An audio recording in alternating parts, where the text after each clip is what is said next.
Oke, kembali lagi di channel saya. Mau kasih buat kalian yang sudah mengklik video ini ya. Kali ini tentang PDIP. Kali ini menyebar ternyata KPK ada membidik 9 kader PDIP selain Hasto. Wah, itu sesuai prediksi kalian atau tidak? Atau kurang menurut kalian ya? Atau yang bisa lebih banyak gitu? Coba komen di bawah ya. Kita lihat kali ini Opung membahasnya. Sebelum kita ke video, bantu subscribe dulu channel saya. Belum subscribe, tidak tunggu lama, kita ke video langsung. Let's go. Dalam sebuah rapat konsolidasi internal Partai PDIP, Deddy Sitorus menyatakan bahwasanya ternyata selain daripada Hasto ada 9 orang kader PDIP yang menjadi sasaran KPK. 9 ya. Dikit kali. Iya. Kalau Opung sikit rasanya ya kan. Ada namamu di dalam. Iya. Itu aja ya kan. Kalau nggak ada namamu ngapain kau panik? Nah, pasti ada makanya panik ya kan. Panik nih Aduh, orang ini jujur aja lo, aku bilang enggak aja. Aduh, tapi ngomong-ngomong betulnya informasinya itu pun betul. A1-nya itu pun A1. Siapa yang bilang? Deddy Sitorus. Langsung dari orang dalamnya ya kan. Karena A1 versinya PDIP sama A1-nya versi kita itu beda. Kalau versi kita A1-nya berdasarkan fakta, kalau mereka A1-nya berdasarkan perasaan. Iya. Jadi aku mau sampaikan dulu sama kalian ya, mau kutunjukkan dulu videonya A1 versinya Deddy Sitorus. Ya? Iya, perlu kutunjukkan A1-nya biar kalian bisa membedakan apa bedanya A1 dengan A4. Setelah itu bisa kalian bedakan mana A4 sama F4. Kertas HPS. Aduh. Dari awal kita mengatakan bahwa Mas Hasto adalah tahanan politik, korban dari kesenang-wenangan institusi penegak hukum yang memperlakukan beliau sebagai seorang kriminal. Perlu diketahui bahwa pada sekitar tanggal 14 Desember itu ada utusan yang menemui kami ya, yang memberitahu bahwa Sekjen harus mundur, lalu jangan pecat Jokowi, dan menyampaikan ada sekitar 9 orang dari PDI Perjuangan yang menjadi target dari pihak kepolisian dan KPK. Jadi itulah salah satu, dan itu disampaikan oleh orang yang sangat berwenang. Dan itulah juga yang menjadi keyakinan kami bahwa seutuhnya persoalan ini adalah persoalan yang dilandasi oleh itikat tidak baik, oleh kesewenang-wenangan. Karena seharusnya kalau memang KPK ingin jadi lembaga yang sebenar-benarnya ingin menegakkan hukum, maka sungguh banyak persoalan-persoalan yang bisa dipecahkan oleh KPK. Nah, saya kira itu kami tidak akan melakukan tanya jawab. Nanti silakan masing-masing lawyer untuk di doorstop jika berkenan. Tapi kami ingin menyampaikan sekali lagi bahwa ini PDI Perjuangan tidak sedang membela koruptor. Kasus Mas Hasto jelas adalah kasus politisasi hukum, kriminalisasi jahat, dan itulah kenapa kami sebagai partai, baik DPP maupun fraksi, akan bersama-sama melawan kesenang-wenangan ini. Saya kira itu dari kami. Terima kasih. Assalamualaikum warahmatullahi wabarakatuh. Kenapa nggak kau perbolehkan tanya jawab? Iya betul ya. Takut dia pertanyaannya nggak bisa dijawab. Nanti kalau mau nanya sama lawyer nanti bisa di doorstop. Orang bukan mau nanya sama lawyer, sama mau bertanya. Iya. Sekarang begini, kau bilang tadi ya, ada satu orang ya yang berwenang mengatakan bahwasanya ya pada tanggal 14 Desember 2024 ya ada menyampaikan ada 2 poin. Yang pertama, Hasto harus mundur. Yang kedua, jangan pecat Jokowi. Sekarang begini, bulan Desember, Januari, Februari, Maret, udah 3 bulan. Kenapa baru sekarang kau bilang? Iya, iya. Baru panik sekarang kayaknya. Baru sekarang kau bilang, bro. Iya. Kok nggak dari kemarin? Iya. Hasto udah masuk. Kenapa waktu Hasto belum masuk, belum ada berita ini? Iya. Siapa yang briefing kau untuk berbohong? Jadi begini, oh ya, mumpung ingat ya. Jadi teman-teman, ya aku ingin menyampaikan sedikit laporan keuangan. Ya, aku harus menampilkan ini ya, list-list dari teman-teman yang sudah yang sudah berkontribusi untuk keberangkatan Opung Parabelak di bulan 5 nanti ya. Jadi kita sudah koordinasi dengan beberapa orang di sana. Sepertinya ini mudah-mudahan tidak akan. Sepertinya Bapak Joko Widodo mau untuk diajak wawancara. Yeay. Ya. Jadi ini aku hanya mengemban amanah dan aku akan sampaikan kepada Bapak Jokowi. Bapak Jokowi masih banyak yang cinta sama Bapak, dan ingat, Bapak tidak sendirian. Aku akan sampaikan itu pesan-pesan daripada kawan-kawan semuanya ya.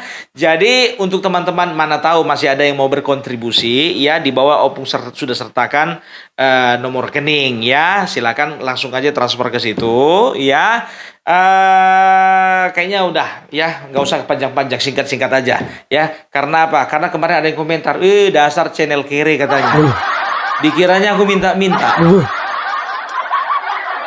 Ya kan, dikiranya aku minta-minta. Memang kere aku. Kalau aku kaya, aku udah jadi gubernur Bali sekarang. Iya. Itu dia, makanya aku bilang ya, aku kan sudah terus terang bahwasanya aku nggak punya uang untuk berangkat ke sana. Tapi aku sudah berjanji bahwasanya kalaupun tidak cukup, aku akan menggunakan uang pribadi. Gitu dia. Karena aku sudah diamanahkan, walaupun 20.000 katanya harus berangkat aku. Oke? Nah, kembali ke laptop. Kembali ke Hasto. Sandiwara apa lagi nih? Drama apa lagi, bro? Aduh. Satu-satu dulu kita bahas ya. Mereka katakan supaya Hasto mundur. Sekarang begini ya. Kenapa? Apa urusannya? Apa urusannya kalau bicara tentang kekuasaan? Waktu itu Bapak Jokowi, waktu itu Mulyono kalian bilang, waktu itu dinasti kalian bilang, apa urusannya?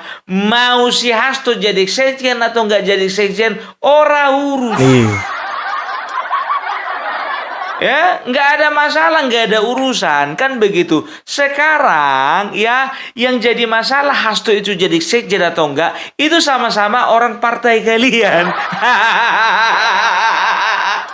Bentar lagi kongres. Aku tahu siapa yang ribut. Dan aku tahu siapa yang menginginkan si Hasto ini supaya tidak lagi berkiprah di PDIP. Kan begitu ya. Jadi jangan salahkan Jokowi. Hasto di penjara, salahkan Jokowi. Hasto mundur, salahkan Jokowi. Sekarang kan begini, kutanya dulu sama kau ya Hasto supaya mundur ya. Hasto supaya mundur sampai sekarang kan nggak terlaksana. Ada udah mundur supaya si Hasto dari sekjen. Itu yang pertama. Baru yang kedua katanya jangan pecat Jokowi. Urusannya opo? Nek sampean mau kepengen mecat Jokowi, mau mempertahankan Jokowi, ora urus. Nah kalau misalnya Jokowi keluar daripada PDIP, nah itu berita bagus. Bagi kami itu Bapak Jokowi itu kalau misalnya sudah keluar dari PDIP, ya hidupnya bebas, tanpa tekanan, tanpa intervensi, orang bebas. Nah sekarang si hancur-hancuran bukan Bapak Jokowi, nah sampean partaimu dewe, sing nyungsep partaimu dewe, nek hancur-hancuran partaimu dewe, ojo nyalake wong loh. Wasem gue. Ya, sampean yang bikin gara-gara yang disalahin Pak Jokowi. Kiri.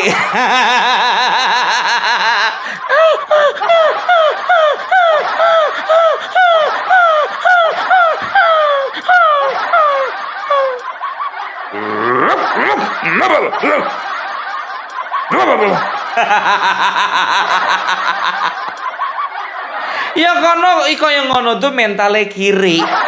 Hah? Itu kan kiri opo yo? Opo tuh kiri?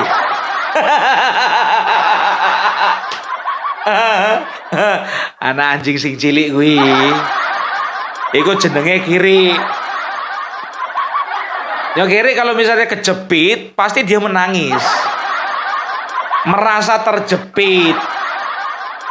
Tolonglah kalian itu partai besar, ya katanya banteng, tapi kok mentalnya mental kiri. Ya, apa-apa ribut. Ada masalah ini ribut. Ada masalah itu ribut. Banyakan ributnya daripada menyelesaikan masalahnya. Ingat ya, semakin ribut bukan semakin memperkecil masalah. Masalah itu bukan untuk diributkan, diselesaikan.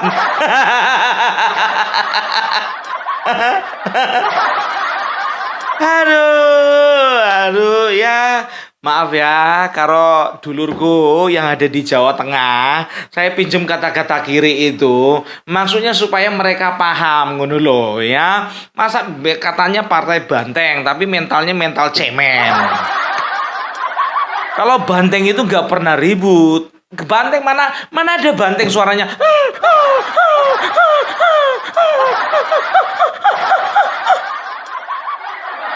Nggak ada, banteng nggak pernah bersuara. Begitu ada masalah cepat tanggap dia. Kalau nggak lari seruduk. Itu dia banteng. Kalau dulu kok bisa kalian, sekarang kok enggak. Sebenarnya mau dibilang sebahasa orang ini saingannya burung Garuda.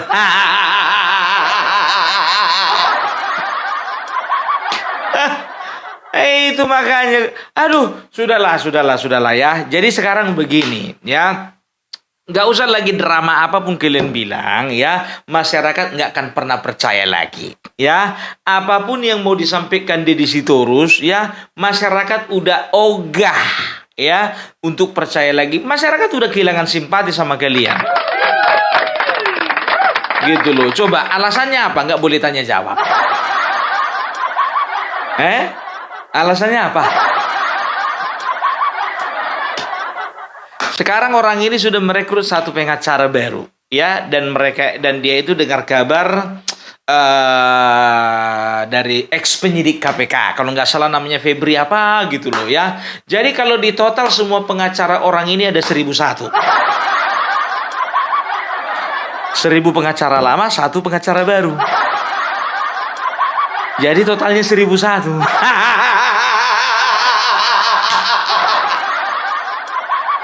Kok cuman 1 ditambah? Tambahlah 1000 lagi. Biar 2000. Masa 1000 pengacara aja si Hasto ditahan, masa nambahnya cuma 1? 2000 dong, mana tahu keluar.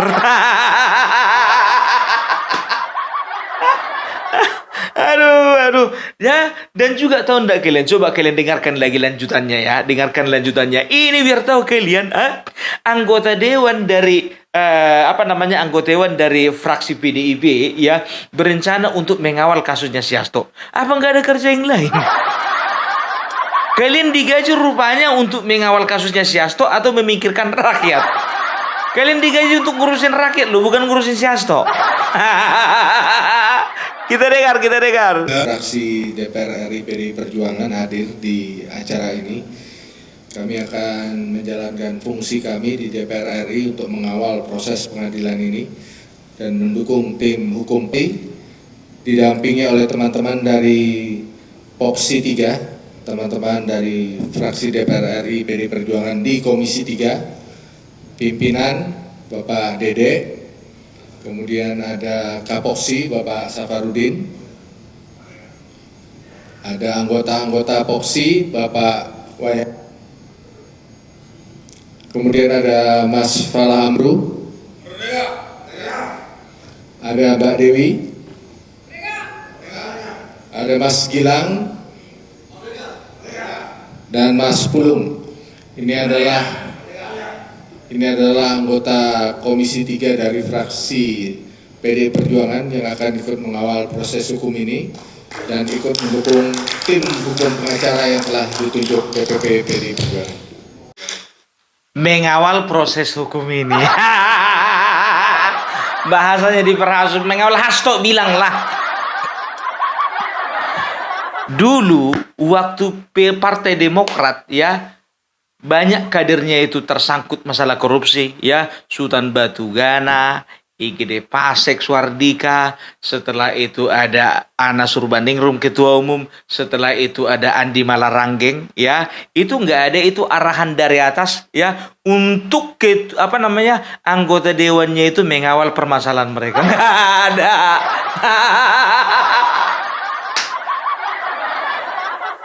Ini gara-gara si Hasto ini repot, ini semuanya orang satu dunia dibikin. Ya, aturannya mereka bisa punya waktu untuk memikirkan rakyat ini, menghabiskan waktu lah orang ini untuk ngurusin si Hasto. Sekalian aja bagi-bagi tugas. Satu, belikan minuman air isi ulang. Yang satu lagi belikan nasi padang. Yang kedua, bawakan selimut dari rumahnya, biar bawa ke penjara. Sekalian aja. Ya, aku paling nggak suka bahasa dari orang ini ya, bahwasanya Hasto itu dikriminalisasi ya. Sekarang gini, kalau dikriminalisasi itu adalah orang yang tidak berbuat kriminal tapi diperlakukan seolah-olah dia itu kriminal. Nah, sekarang ini kan betul-betul adalah tindakan pidana yang dilakukannya ya. Pidana suap 800 juta. Sekian ratus juta dia mendahulukan uangnya untuk menyuap Wahyu ya, anggota komisioner KPU. Nah, sekarang apakah itu bukan dinamakan tindakan pidana? Kalau sudah melakukan tindakan pidana, artinya itu melakukan tindakan kejahatan, tindakan kriminal. Tidak layak dikatakan itu tindakan kriminalisasi. Karena apa? Memang sudah jadi kriminal. Itu yang pertama. Baru yang kedua ya, yang kedua. Dengan ini kami menyatakan bahwasanya Hasto adalah tahanan politik. Perasaan kemarin Anas Urbaningrum nggak pernah dia ngaku-ngaku tahanan politik. Nggak pernah ya. Setelah itu siapa lagi, Surya Dharma Ali nggak pernah ngaku tahanan politik. Romahur Mursi nggak pernah dibilang tahanan politik. Semua yang masuk itu nggak pernah dibilang tahanan politik. Jadi orang ini seolah-olah ingin memframing masyarakat bahwasanya karena politiklah Hasto ditahan, kan begitu. Nah, padahal bukan. Sesuai dengan saksi, bukti dan fakta ya, Hasto ini melakukan 2 tindakan kejahatan. Nggak perlu kubeberkan lagi di sini, udah bosan. Kan begitu. Politisasinya di mana? Nggak usah sosok menaikkan derajat seseorang dengan menempelkan atau melabelkan tahanan politik. Kecuali kalau misalnya Bapak proklamator kita, Bapak Insinyur Soekarno ya, dia itu ditangkap oleh Belanda ya, oleh karena memperjuangkan kemerdekaan, memperjuangkan hak-hak bangsa kita ya, oleh karena memperjuangkan rakyat ini, itu wajar disebut dengan tahanan politik. Ini yang kau pertahankan uang suap. Berani kali kau sebut dirimu tahanan politik. Kau gunakan lagi bahasa Sanskerta apa itu? Satyam Eva Jayati. Saya yakin bahwasanya kemerdekaan akan benar. Kebenaran akan menang, kok terbalik.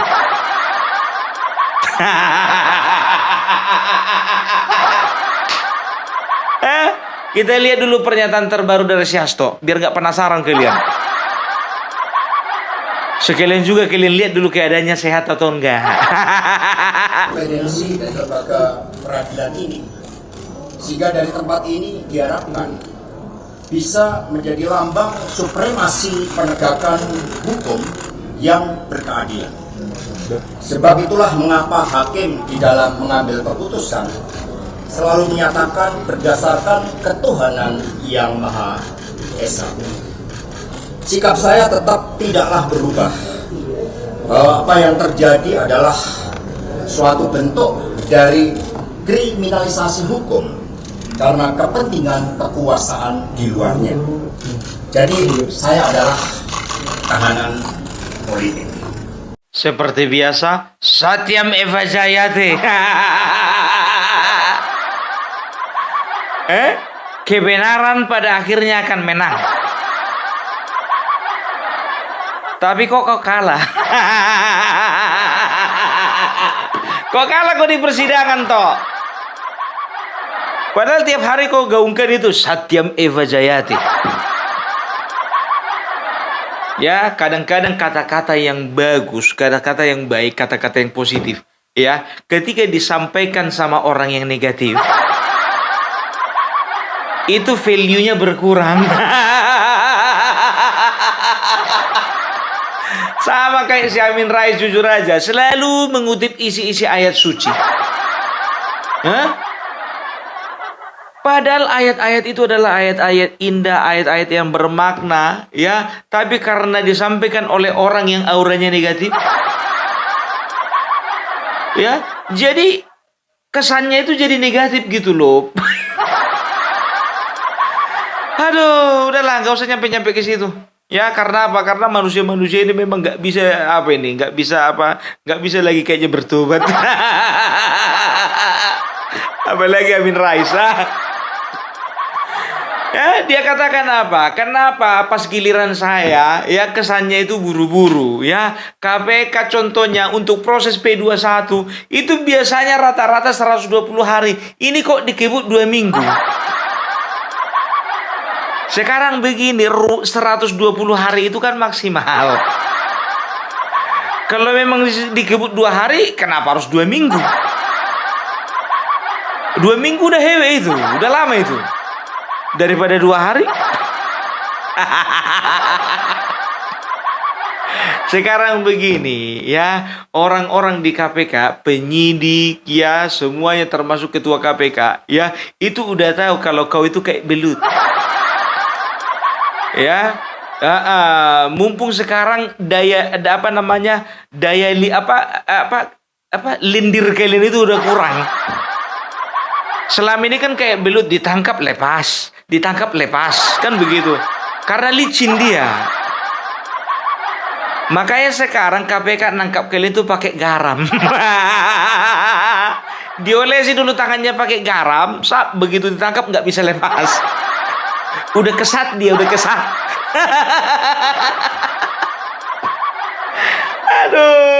Aduh, ya. Artinya apa? Garam itu bermakna semuanya sudah dipersiapkan.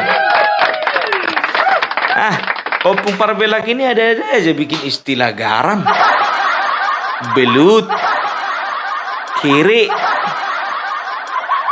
Sekarang itu kan bahasa-bahasa yang kita tahu sebagai masyarakat rendah kan.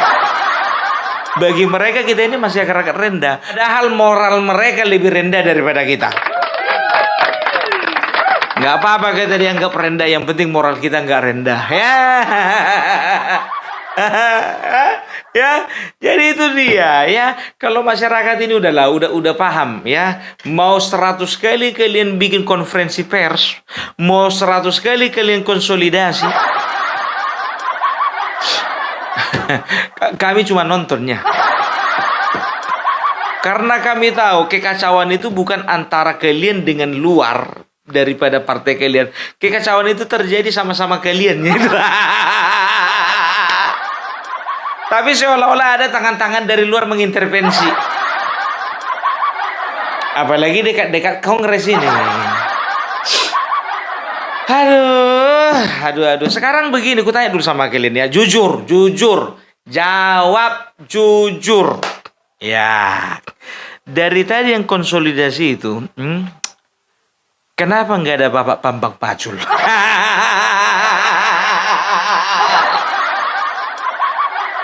Itu yang pertama. Yang kedua, Ibu Puan Maharani kemana? Seringkali kalian itu bikin konferensi pers, ya, atau kalian bikin konsolidasi. Yang dua ini sama teman-teman lain kok nggak nampak? Atau aku salah lihat ya? Tolong koreksi dulu, ya. Aku minta maaf lah kalau memang aku salah, minta maaf. Mana tahu aku salah lihat, ya kan?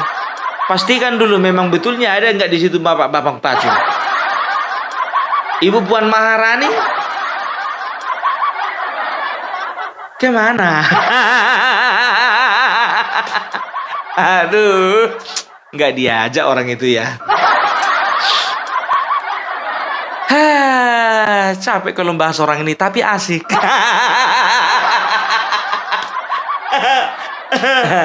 Koni, tolong dulu dokumenmu itu keluarkan dulu ah. Mananya dokumen itu ah? Gak jelas ya. Jadi itu dulu dari Opung Parbelak. Salam NKRI harga mati. Oh begitu deh video, gimana menurut kalian, dan sampai bertemu di video saya selanjutnya. Buat